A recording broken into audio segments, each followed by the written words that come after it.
Recent developments involving Social Security are sure to have a big impact on people who depend on SSI, SSDI, veterans benefits, retirement, or other fixed income payments from the Social Security Administration.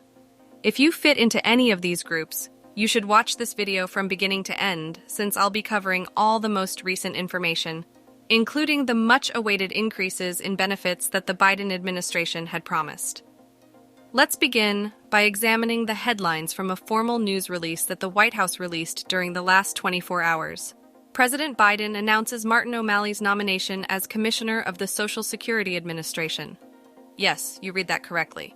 The upcoming change in leadership at the Social Security Administration could mark a significant turning point for the scheme.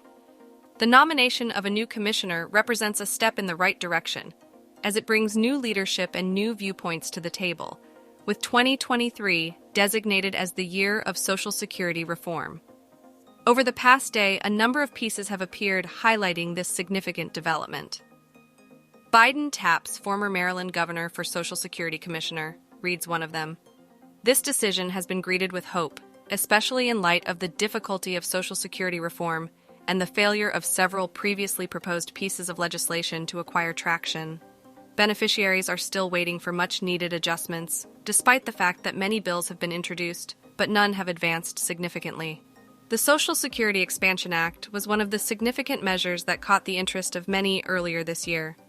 By adding an extra $200 per month or $2,400 annually to beneficiaries' benefits, this bill aimed to give individuals who rely on Social Security some much-needed assistance.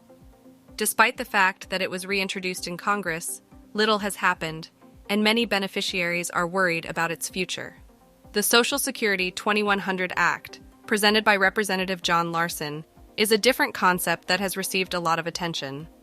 This bill intends to safeguard and increase Social Security benefits without making any changes, which is in line with President Biden's agenda.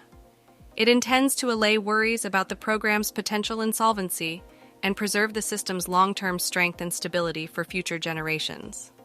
Speaking of which, the Social Security and Medicare Trustees' annual report, published in March, issued a warning over the impending depletion of the program's trust fund.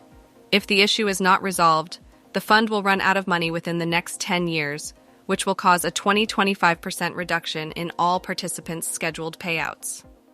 The research offered a number of potential options to maintain the program's viability. However, each option has its own set of difficulties and conflicts. These possibilities include raising taxes, increasing the eligibility age, decreasing costs, or depending more on general income. Full Social Security benefits are currently accessible at age 67, a 2-year advancement from the time the program was established almost a century ago. The need to find a workable solution that would secure Social Security's future and guarantee that millions of Americans continue to get their much-needed benefits is growing, however, as a result of the program's financing issue. Hopes are high that Martin O'Malley's leadership will bring about change in light of his nomination as the Commissioner of the Social Security Administration. O'Malley's history as a longtime public servant who is dedicated to openness and accessibility in government suggests that he might approach the problems facing Social Security from a practical and people-centered standpoint. It is still crucial at this point to stay informed and current on changes affecting Social Security, Congress, and the economy. You may receive timely information and analyses to keep you updated about important issues that affect your financial well-being by subscribing to this channel. Let's hope that the momentum created by this recent statement leads to fruitful talks and significant adjustments as we move through this crucial time for Social Security. As we continue to track the developing events and their possible effects on beneficiaries and the larger social safety net, stay tuned for more updates. Please remember to like this video to help us continue to bring you the most recent news. Please feel free to post any questions or comments in the section below. Thank you for watching, and let's keep involved as we explore the challenging and important subject of Social Security in these pivotal times. Take care and stay well till I return with more information and updates.